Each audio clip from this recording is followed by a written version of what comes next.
여러분들 혹시 그런 그림을 보신 적이 있을 겁니다.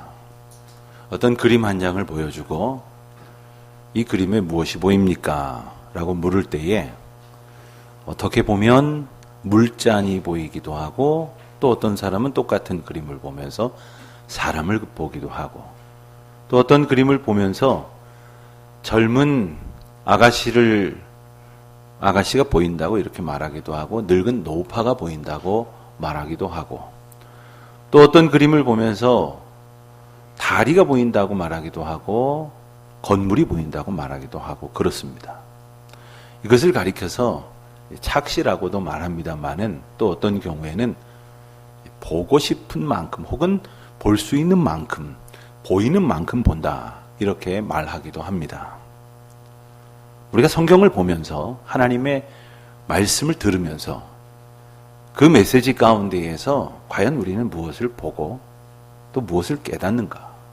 주님이 주시는 메시지를 보아야 하는데 우리는 그 메시지에는 관심을 두지 않고 우리가 보고 싶은 것, 우리가 듣고 싶은 것만 들으려 하고 있지는 않은가?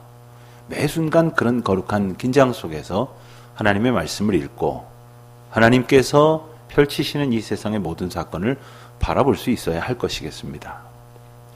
오늘 우리가 함께 읽은 본문 말씀인 나사로를 다시 살리신 이야기는 너무나도 유명한 말씀이죠. 신구약 성경 그 어느 말씀보다도 소중하게 꼽힐 만큼 귀중한 나는 부활이요 생명이니 하신 이 말씀이 기록된 내용이기도 합니다. 우리가 이 내용은 잘 알고 있습니다. 우리가 읽은 대로 베단이라고 하는 곳에 마르다와 마리아 그리고 나사로가 한 가족으로 살고 있었습니다. 그런데 그 가운데 오늘 본문에 말씀하신 그대로 나사로가 병이 들었습니다. 그래서 노이 동생들인 마르다와 마리아가 예수님께 기별을 합니다.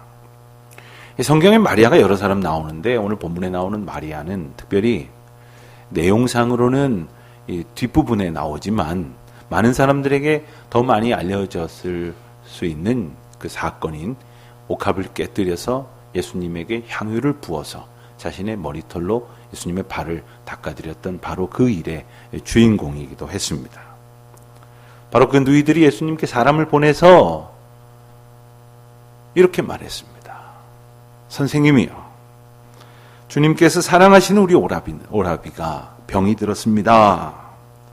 그런데 예수님께서는 그 이야기를 전해 들으시고서는 그 병은 죽을 병이 아니니 그것은 오히려 하나님의 영광을 드러낼 병이다. 이렇게 반응하셨다고 오늘 읽은 앞부분의 말씀 가운데 나와 있습니다. 죽을 병이 아니라 하신 이 말씀은 그만큼 위중한 병이 아니라 하시는 뜻이 아닙니다. 단지 병들어 죽고 끝나는 일이 아니라는 말입니다. 그 일로 더 큰 의미, 즉 하나님의 영광 받으실 일이 있을 것이다 라는 말씀이 담겨져 있는 것입니다. 예수님의 이 말씀을 보면서 우리가 비슷한 느낌을 받는 장면이 떠오를 것입니다.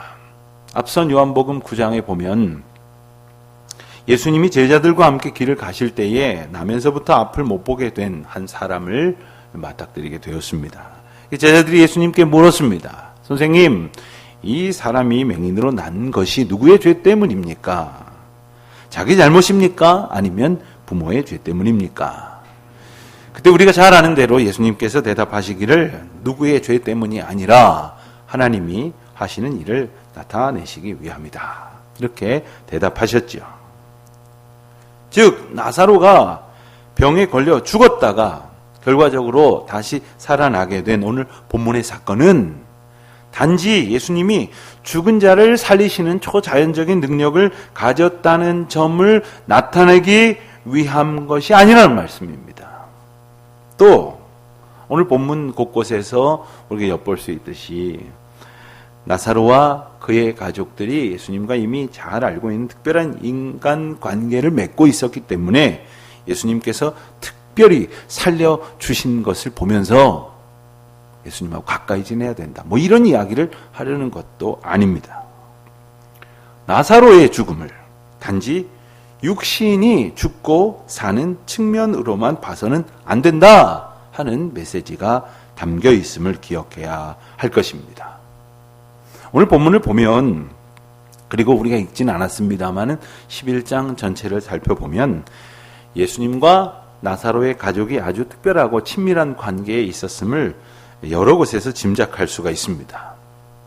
나사로가 아프다고 예수님께 사람을 보냈다는 것도 물론이거니와 또 5절 말씀에 가서 예수님께서 이 남매를 사랑하셨다 이런 표현도 나오고요. 또 11절에서는 예수님께서 나사로를 언급하시면서 나의 친구다, 우리의 친구다 이렇게 말씀하시기도 했습니다.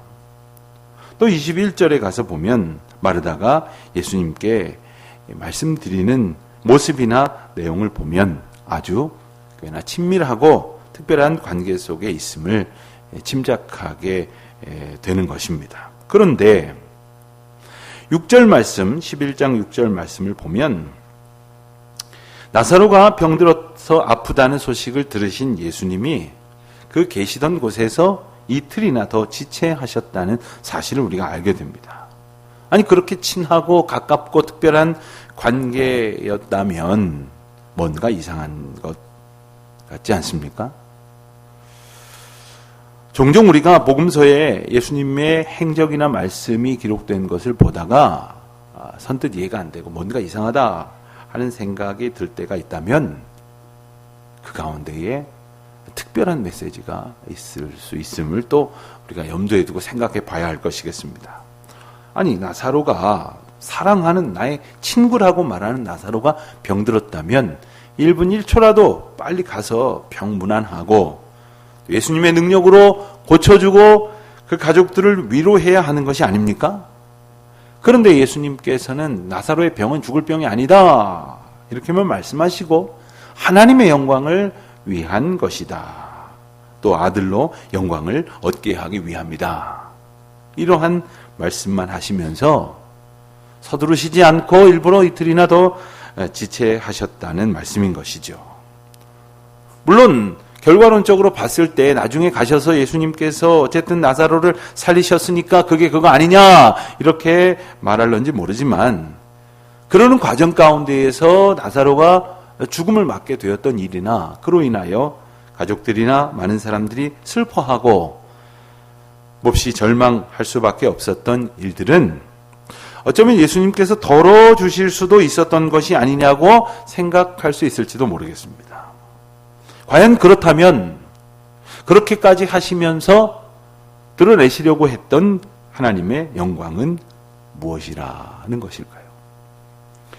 단지 그냥 고쳐주시는 것이 아니라 죽을 지경에 이르고 나서야 고쳐주신다면 하나님께 영광이 더 드러나는 겁니까? 아니면 죽은 후에 다시 살리심으로 예수님의 능력이 보통 사람들이 상상도 할 수 없는 것이라는 것을 확실히 증명하게 하시려는 것이 하나님의 능력이 나타나는 것이라는 말씀입니까?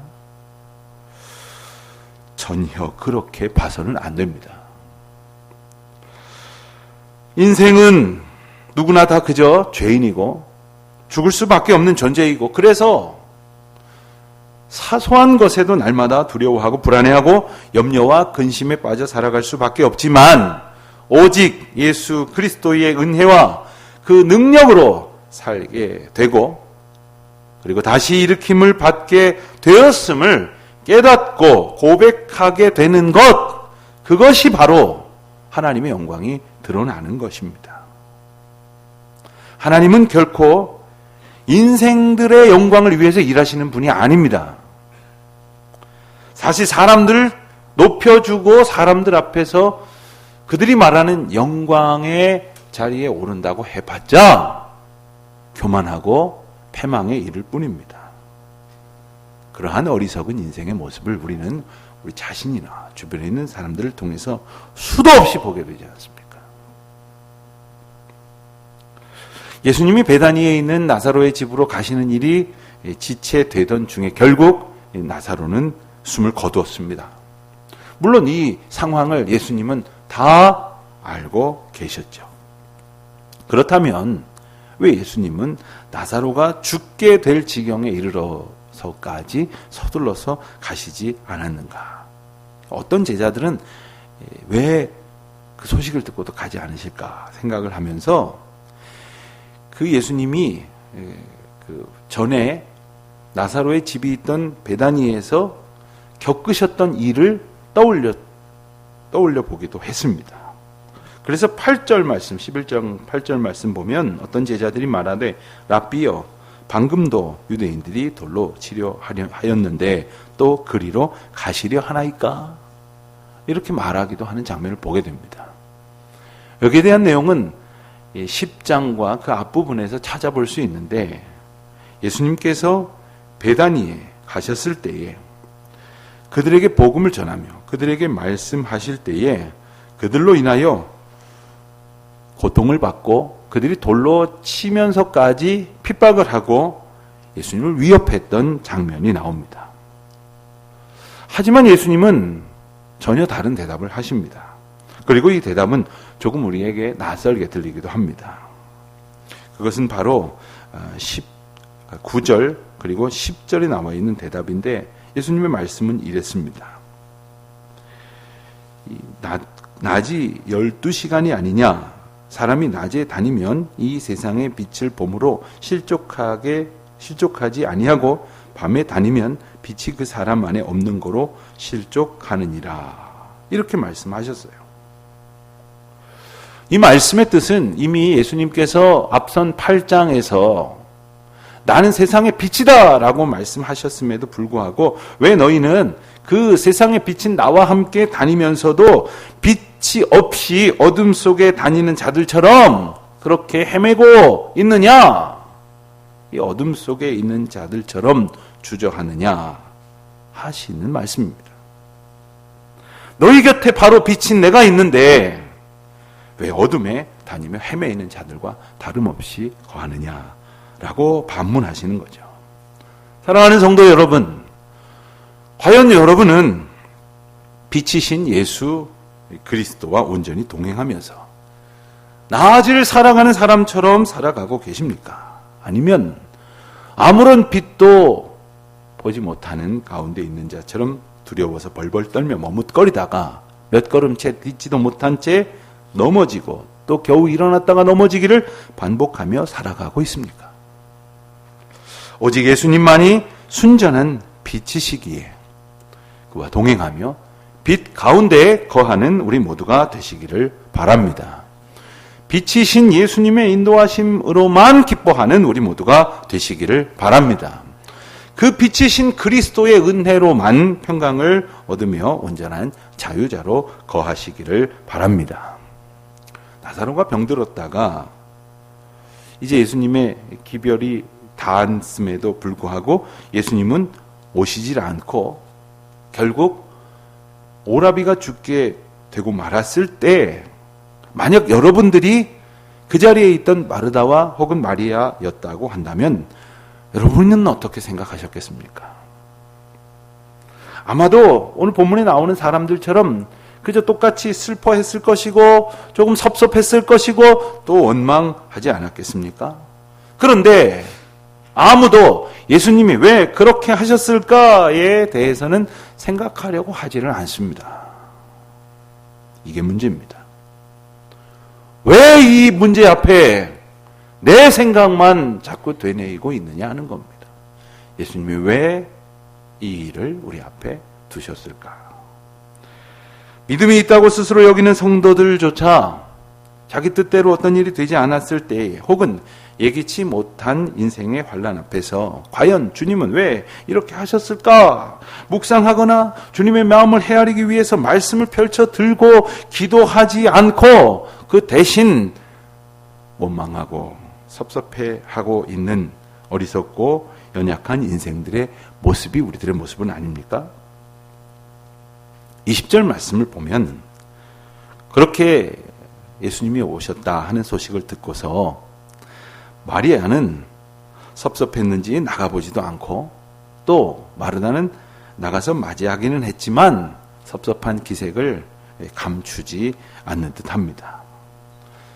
그러면서도 예수님 예수님의 뜻이 무엇인가요? 저희가 무엇을 깨달아야 합니까? 라고 여쭙지도 않고 그리고 답을 구하지도 않으며 예수님 무슨 생각을 하시기에 이렇게 하셨을까 조용히 묵상하고 있지도 않았습니다.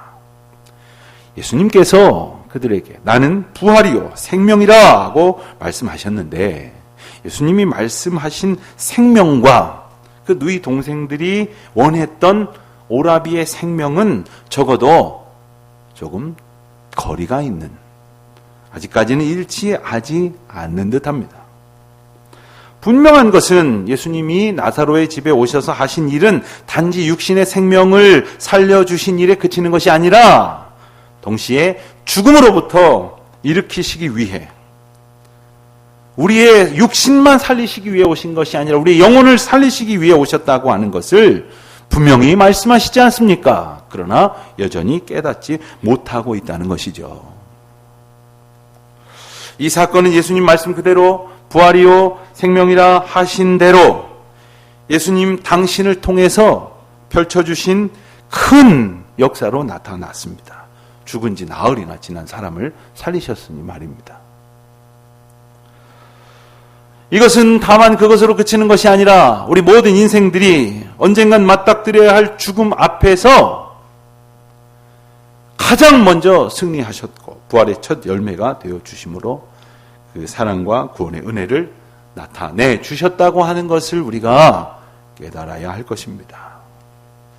그래서 예수님은 앞서 베다니로 출발하실 때에 표현하시기를 우리 친구 나사로가 잠들어 있다고 하셨거든요. 그래서 내가 깨우러 가노라 하셨단 말이에요. 사람들은 죽었다고 생각을 했지만 예수님은 잠들었다고 말씀하시는 것.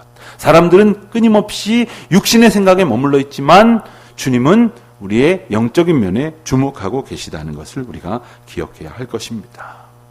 그러므로 주님이 우리에게 주시려고 하시는 것은 단순히 육적인 것이 아닙니다. 길이요 진리요 생명이신 주님께서는 단지 우리 육신의 삶을 조금 편안하게 옮겨 놓으시려고 우리 가운데 오신 분이 아니시란 말씀이에요. 죽고 사는 일분뿐만 아니라 인생의 모든 면에 있어서 예수님 안에 거한 채 보는 것하고 예수님하고 상관없이 보는 것하고는 엄청난 차이가 있는 겁니다. 예수 그리스도 그 생명의 이름 없이는 그저 영안실에 가보십시오. 중환자실에 가보십시오. 사람이 그저 아프고 병들고 죽고 그리고 사라지는 것뿐 아닙니까? 그리고는 한 줌의 재가 되어 먼지처럼 사라지는 허망함만이 남는 거 아닙니까? 그러나 예수 그리스도 안에서 인생은 죽음을 넘어서도록 생각하게 하시지 않습니까? 나사로를 다시 일으키신 예수님이 오늘 우리를 다시 일으키심을 우리는 잊지 말아야 하겠습니다. 예수님이 그렇게 나사로의 집에 도착하셨을 때에 이미 죽은 지가 나흘이나 지났다고 했습니다. 그곳에 있는 많은 사람들은 이제는 조문객이 되었습니다.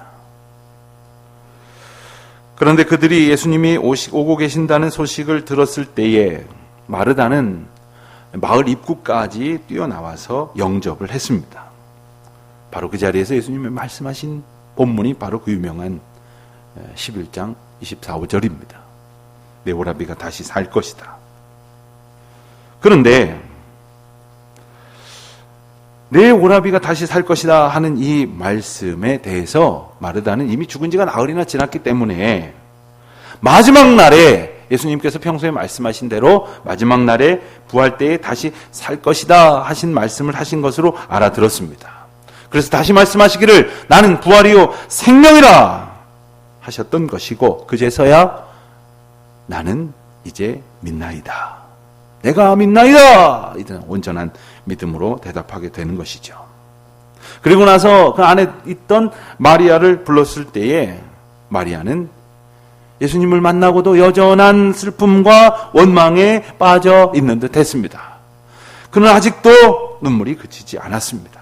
그런데 이 장면에서의 예수님의 심경을 성경은 묘사하기를 비통히 여기시고 불쌍히 여기셨다고 말씀하셨으며 35절에 가서는 눈물을 흘리기까지 하셨다라고 표현하고 있습니다. 여러분 생각해 보세요. 불과 몇 분 후면 예수님께서 나사로를 무덤 안에서 살려내 걸어 나오게 하실 것이지 않습니까? 그런데 지금 그 나사로의 죽음 때문에 슬퍼하셨다면 이건 앞뒤가 안 맞는 내용 아닙니까? 오히려 야 걱정하지 마라. 조금만 기다려라. 눈물 흘릴 이유가 하나도 없다. 이렇게 하셔야 되는 것 아닙니까?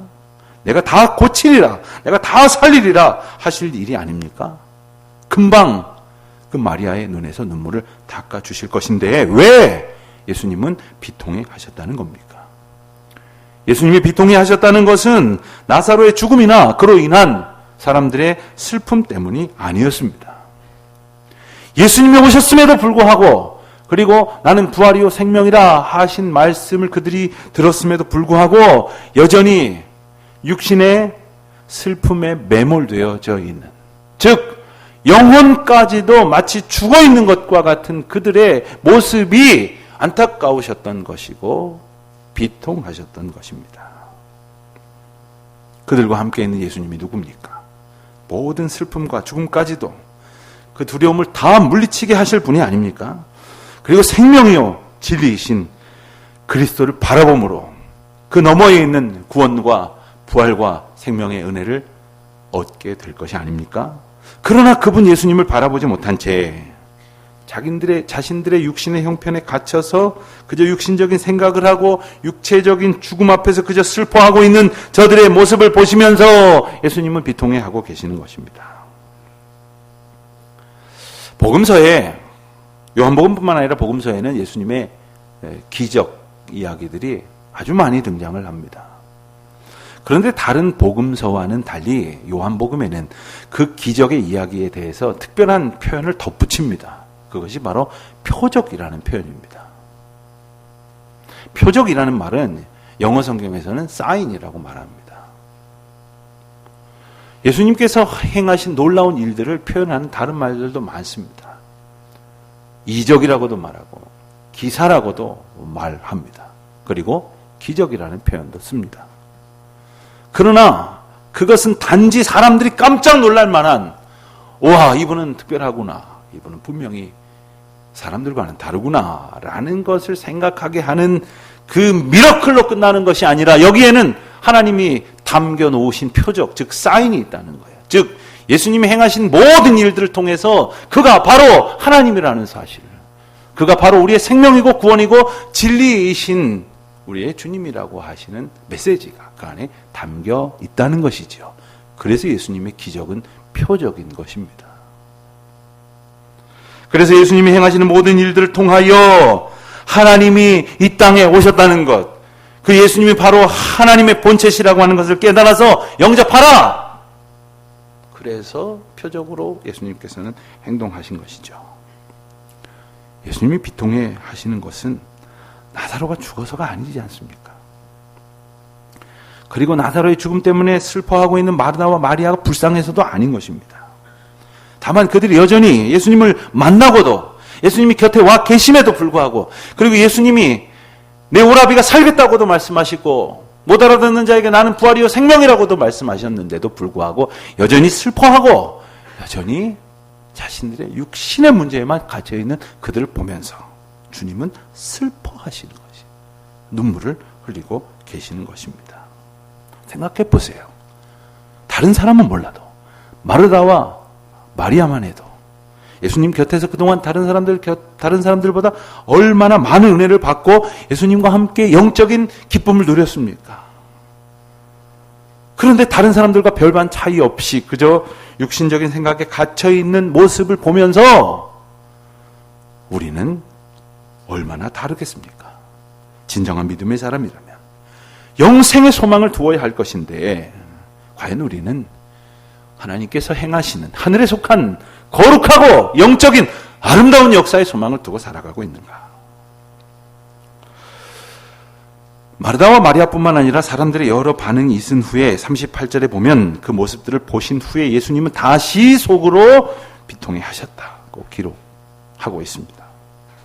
사람들은 생각을 하기를 예수님이 눈물을 흘리시면서까지 슬퍼하시는 모습을 보면서 참 예수님이 나사로를 많이 아끼셨나 보다. 그래서 우리가 슬퍼하듯이 그렇게 슬퍼하고 계시는구나. 마르다 마리아가 슬퍼하는 것 때문에 예수님은 저렇게 마음 아파 울고 계시는구나 라고 생각하고 있겠지만, 예수님의 슬픔은 정작 그런 것이 아니었습니다.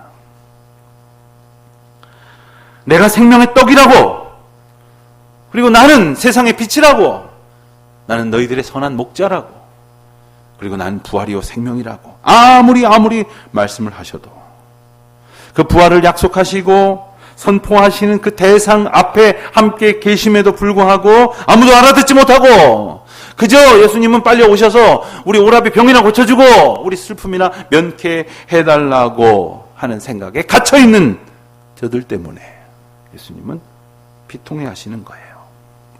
영적인 눈이 닫힌 채 자신들의 형편이 영적으로 죽은 바나 다름없음에도 불구하고 그저 이 세상에 오셔서 이 환난을 면케해 주십시오. 그저 편안하게 해 주십시오. 안심하고 살게 해 주십시오. 그저 부유하게 살게 해 주십시오. 그저 이 세상에서 오래도록 남들의 부러움을 받으며 살게 해 주십시오 하는 것에만 관심 있는 인생들 때문에 주님은 애통해 하시는 거예요. 주님이 그래서 슬퍼하시는 거예요. 사랑하는 성도 여러분, 오늘 이 비상한 시국에, 그리고 불안한 삶의 자리에서 우리는 무엇을 바라봅니까? 그리고 무엇을 생각합니까?